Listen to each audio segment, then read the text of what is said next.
Kelvin, you were kind of walking around Melbourne carrying a belt, saying you consider yourself the real champ. How did you kind of wrap your brain around accepting an interim title fight? Well, after what happened, you kind of just sit around and dwell on the fact that you're not going to fight and that this opportunity is missed.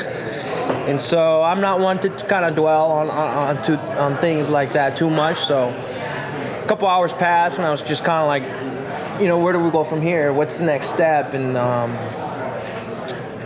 always like that. I'm always like, okay, this happened. Where do we go from here? And, it only seemed fair to rebook the fight as soon as possible with Rob, but we knew that wasn't going to happen. So we felt like an interim title was coming, and sure enough, I got offered the fight to Adesanya in April, and I took it, man. Even though I wanted to take a break, I had already had plans to go to Cancun. My friends went on without me. As everybody saw on social media, Henry and Yair were all out there having a good time, but I stayed home, went and visited my mom, and spent some time with my girlfriend, and took about 2 weeks off. And then got right back on the horse, man, Now, are you going to consider this a real championship? Or do you consider it more like kind of a number one contenders fight that has like a little prize at the end? Or how are you approaching that? I mean, it's for a world title, but at the same time, it is kind of like a number one contender spot, with a little prize. And that's kind of how I take it. It's a little bittersweet that I'm not fighting for the undisputed title against Rob in Australia, but at the end of the day, this has been the longest layoff of my career, and I just wanted to get in there and fight. So I was like, give me a fight, man. Give me a fight, and make it for a title. And sure enough, my manager called me up. He's like, there's an opportunity to fight Adesanya in April for the interim title. Let's do it, man. These opportunities don't come around so often, so taking advantage of it. I feel has Israel earned his spot in this fight? I don't think so. I don't think he's been through the fire that I've been through and hasn't fought the quality of opponents that I have. Obviously he's fought some great fighters, but the top 5 guys are any one of those top 5 guys can be the champion, and I don't think he's fought those kind of guys. And nowhere is Melbourne, right? Yeah. Yes. When you walked around with the belt, did you do that because were you afraid you weren't going to get rebooked for that title? Right. So that was just my way of saying, like, guys, I'm here. I am here to fight. I'm here to do my job, and it's kind of my way of saying, like, I'm not going to get skipped over. You know what I mean? I deserve this shot. I've been fighting this organization for 6 years, man, and it's so hard to get a title shot, and I wasn't just gonna stand by and do nothing, and it was just kind of my way of saying, like, listen, guys, I'm here. I'm the true number one contender, and I shouldn't be skipped in line. Maybe just for me, it felt a bit it was surprising, maybe a bit out of character for you. Did it feel out of character for you? Yeah. For you to do that? Yeah, I mean, I enjoy doing it, but yeah, definitely out of my character, but I enjoy doing it. It was cool. You know what I mean? Got some boos, got some applauses, got people calling me a wanker. It was cool, man. It was cool. It was something different, and I enjoyed it. Even Israel said something in the octagon. He said, "Oh, you look silly," or something, right? He said, he just said, "Kelvin, put that belt down," or something, and I just smiled, man. My point was to make noise, and Sunday morning, everybody was talking about it, and that was ultimately my goal. So when we actually look at this matchup, you have a lot of advantages in this fight. A lot of people think you could be smaller. So? Well, yeah, I think you could be. You could be faster. You could be. You do, like you said, you have more strength of your schedule. You have a lot of experience in there. You've seen a lot of other things. But when you do look at Israel, where do you think he's vulnerable? It seems like people just say, take him down, take him down, take him down. Sure. Yeah, I don't think that's his only weakness. I think I saw some things that I know I can exploit and take advantage of. I feel like my disadvantage, I've learned to kind of make it into an advantage. My height, I'm able to get under guys real easy. I've learned how to do that and how to maintain my range despite my limited capabilities. Who do you have? You know, I'm trying to think of everybody down at Kings, and I don't know if you've been, you know, farming some workout. Israel obviously is a tough person to mimic, right? Yeah. If you can't get Anderson or something, like, who are you going to Yeah. find? So I remember Anderson found a guy to mimic Israel for him. That's right. But what are you doing to prepare for somebody who is so unorthodox? Yeah, we found a couple of guys that are about 6'4", about the same height, same kind of body type. Obviously not as skilled as Adesanya, but for me to be able to handle that kind of body type is what I wanted to know, you know, or wanted to get used to that kind of body type. Nice. But so in general, though, you've still been putting in the work with the standard crew down at Kings? Yeah, for in general, yeah. Nice. Do you do tape study on your opponents or your coaches? I'm asking, like, I wonder, do you look at any of his kickboxing matches or anything like that in the past as far as like tendencies, or is that just so different? Well, the thing with me is, before I got in the UFC, like I was a fan of the UFC. Like I watched fights religiously, and by the time I get an opponent, like more than likely, I've already watched all of his fights, except Adesanya. Adesanya has only been in the organization for about a year, or a year and a half, or something like that. And so I went back and watched the Derek Brunson fight and the Anderson Silva fight. And that's it, you know. But I'm not necessarily one of those guys that, oh, I got to go look at tape. Not really. It's funny, a couple times now you're talking like the elder statesman over here, Kelvin. Like, What? this young buck who just came into my organization. Like, it's kind of fun, but it seems like you really have settled in. Like you really have a sense of ownership now, where you are in the UFC, your place in the UFC. And you said before we started rolling, everything, you know, happens on time for you, and you believe in the plan. Yeah. So why is now? Why is this Kelvin's time? Yeah, I think the time is now for me. You know, I've been through ups and downs in my career. It's been very public. And, man, all those events, the good and the bad, have led me to this point. I believe it's led me to be the person that I am now. And I feel like now is the time. You know what I mean? Before, those things I think needed to happen for me to be able to be the person I am now. And now I'm able to handle these things. Now I'm able to manage myself, you know, in a professional manner. And I feel like now is the time. It's interesting too when we look back on some of those mistakes, and there were things like, oh, he's so young, because I think people forget how young you were, you know, when you were first starting. And that was something that you said sometimes, like, hey, I gotta grow up. I gotta grow up and learn how to be a professional. Was there one fight or one moment or one incident maybe that really did trigger something in you to okay, now I really need to man up here?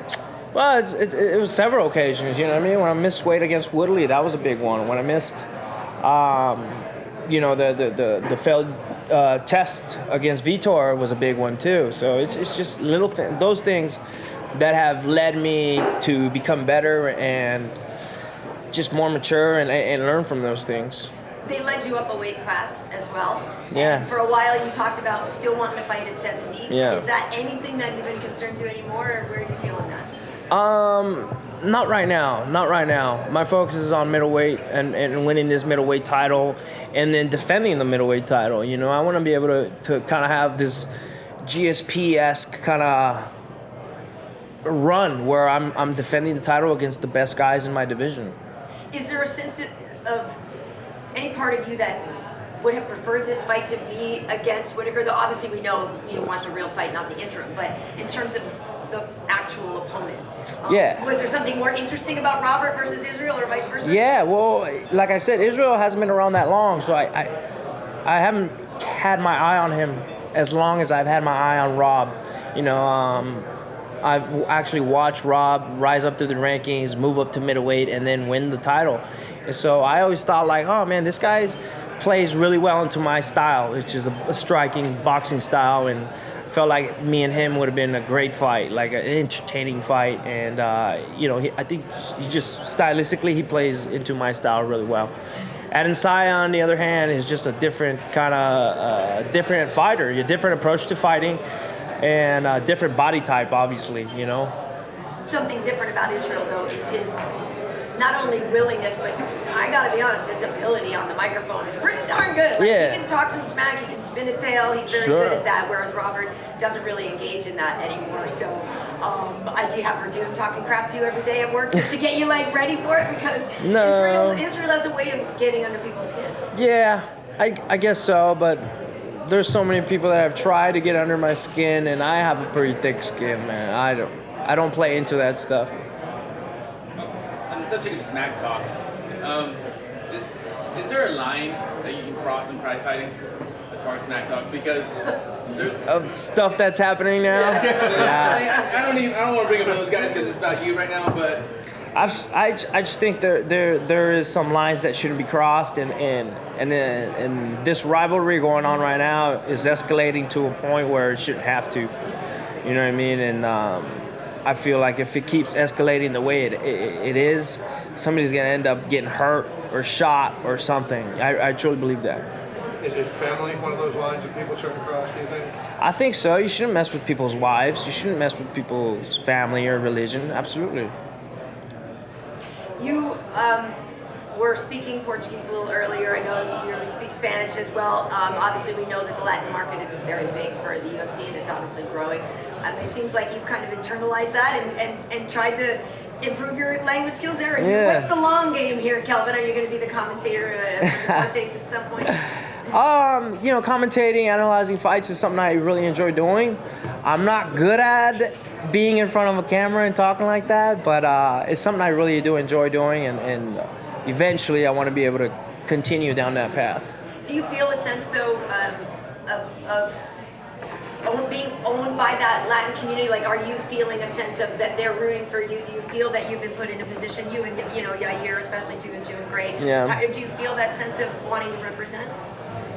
Yeah, for the most part. I mean, I always go out there, showing the Mexican colors. Yeah. You know what I mean? And I'm very proud of my heritage and where my family comes from, and I want to be able to represent them and represent where we come from. And so that's important to me. When this fight was announced, you immediately noted that it's the anniversary of you winning tough, this fight. Like, did that jump out at you? Did this feel like fate to you to have it?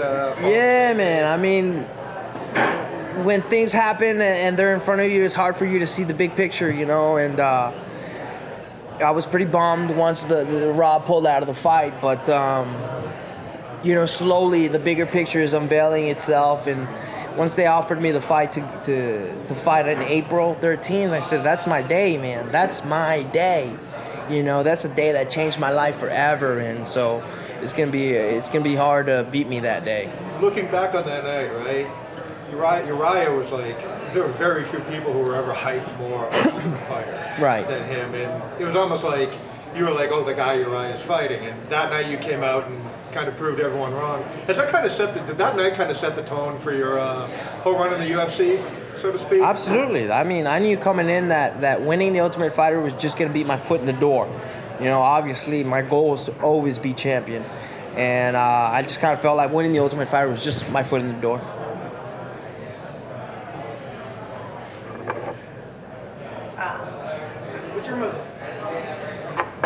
What's your most memorable night in the octagon? Was it that night winning tough, or was there some other moment for you? Winning in Mexico City was pretty cool. That was one of my favorite nights. When I was fighting Jake Ellenberger in the co-main event, Fabricio went on to beat Mark Hunt, and man, it was just such a cool night for me to be able to do that and win alongside Fabricio, because we went out and partied after, and it was just such a great time. So it was really more about just that whole experience. That whole experience was great. It was the first event in Mexico. Man, it was such a great experience. That one was one of my favorite events. UFC 180. Was it the hand raise? Was it the fight itself? Was it just hearing the crowd? Was it the walkout? Were the nerves different? It was everything. Because that was my first time doing a camp outside of the gym. I spent a month out in Jiquipilco, is the town, and this little town, man. And I spent a month out there on the mountains training like Rocky in this cabin. and then the whole experience, Mexico City, doing press conferences and really getting, received with open arms in that country, man. It was a cool experience. I think we Skyped when you were up in that cabin. Oh, yeah, that's right. Yeah, we did. Horrible service. Is that the one? Yeah, it was. It was bad. But that's the one where Babalu said, where you guys almost got. Yeah. Right. Yeah, so I came a week after that happened. Oh, okay. Yeah, that's very frightening. Yeah. A lot of editing on that. A lot of editing. Yeah, you're in, you're out. Kelvin, are you there? Can you hear me? Yeah. I remember that. Yeah, does it change anything though, having this fight stateside instead of fighting for the title in Australia? Will that do anything for you to be here instead? A little bit, my last few fights have been international, my China, Brazil, Australia. And so it feels good to kind of just stay here at home. I get to fly there on Tuesday. It's going to be good.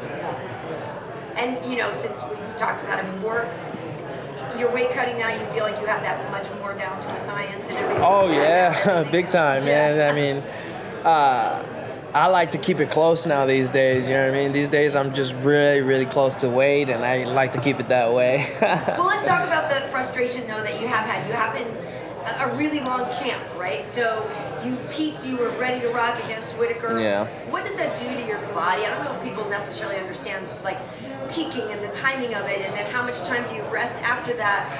How hard is it on your body to stay close to peak for so long? Yeah, I rely on that a lot, and after fights, I like to take some time off, and then kind of just regroup about a month after every fight, and I kind of try and time my body and so that it can peak on fight week. And so for the most part, I do a pretty good job of making sure my body does peak at the right time. And so taking some time off was necessary so that I don't overtrain, I don't burn myself out. And that was that was something that I really was conscious about, because I don't want to burn myself out. I don't want to feel like I'm dragging myself to practices. Also mentally, though, it's a drain. You can have mental burnout of thinking about a title fight, thinking about this, that. I mean, it's been draining already. I mean, I've been waiting on this fight for almost a year, and this has been the longest layoff of my career. I'm a guy that likes to stay pretty active. I like to fight 3-4 times a year, and so having to deal with not fighting was a problem as well, keeping busy, making sure I have other sources of income, and so, yeah. And what timeline have they given for you if you're victorious? What's the timeline they're telling you that Robert could be available? I have not been told anything. I read an article somewhere online where he said he might be ready in August, but I think that's going to be a little too close. I want to take a little break after, just because I have been in camp since November of last year. So I want to take a little break, and then eventually find a date that will make sense for me to fight Rob. I've had to wait on him for a whole year. It's only fair that they wait on me a little bit after. Well, we all want him to make it to the fight, right? So nobody's trying to rush him there either. Oh, yeah, definitely. So then will you go to Mexico on your own? Are you going to invite your friends back down to go with you? Yeah, oh yeah. I'm already telling them, like, yo, you guys got to pack your bags again. We're going. Nice. Yeah. What was that flight home from Melbourne like? That had to be a different experience. That's a long flight. Man. I felt very uneasy, man. I felt very anxious. I didn't know what was gonna happen. I felt lost in a way, and just very confused about what was gonna happen. And it was not a very comfortable ride back, just because of the emotions and everything that was going on. Did you and Robert have a conversation at all? No. So you never have? No. Did you want to? Sure. Or I don't know why, but sure. I haven't had anybody reach out to me from his. He never said, sorry, mate, it's a bummer, I can't. No. Is there any anxiety that will happen again?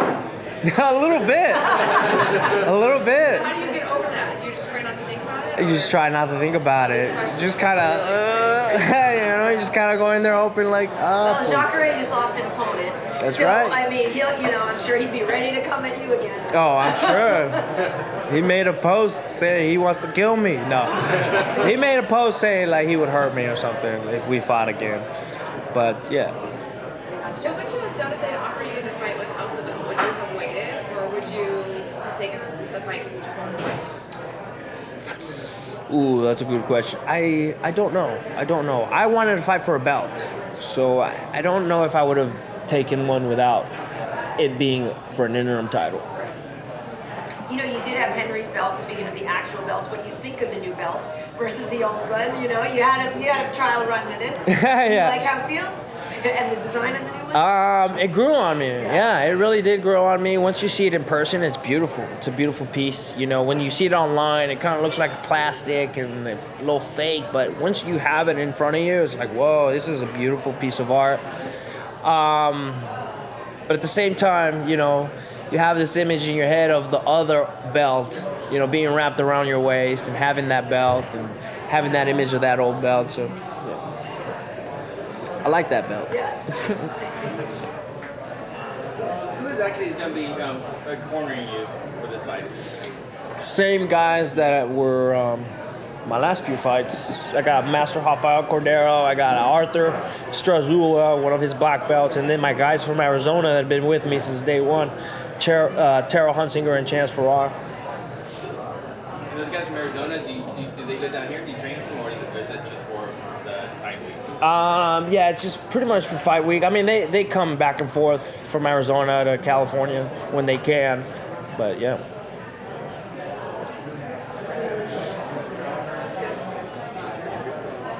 Thank you, sir. Thank you. The salmon is good if you can still Oh eat the yeah. steak. Smells good. Let's eat.